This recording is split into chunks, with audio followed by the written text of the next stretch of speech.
এভাবে এতগুলা ভাঙচুর, বাপরে বাপ, কম ভাঙচুর।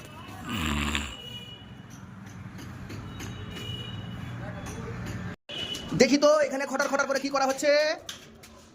আচ্ছা এটা কি হলো দাদা, এখানে টাইলস লাগা ছিল না, আপনি কি করছেন?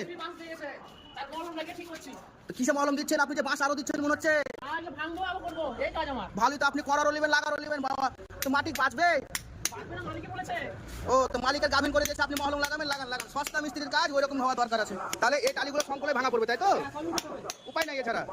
ভালোই বাঁশ দিয়েছে কোন, হ্যাঁ? ও ওই সস্তা মিস্ত্রি দিতে গেছিল, বাঁশ দিয়ে দিয়েছে। আর আপনি তাহলে এখানে মহলম লাগাচ্ছেন খুলে খুলে। তাহলে পার্টির কি গেল, মালও গেল, জিনিসে গেল, সময় গেল, মিস্ত্রির টাকা গেল, কটা গেল বাঁশ? ওই দশ সস্তা দেখতে গিয়ে আসলে বাঁশ খেয়ে গেলে, মহলম লাগাও আর কাজ করো। ঠিক আছে, ভাঙো ভাঙো ভাঙো, এরকমই দরকার আছে, ভাঙো। তো বলছিলাম জিসান স্যার, এটা কি করছেন আপনি?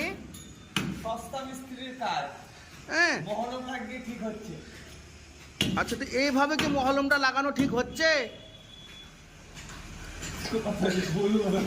যারা করেছে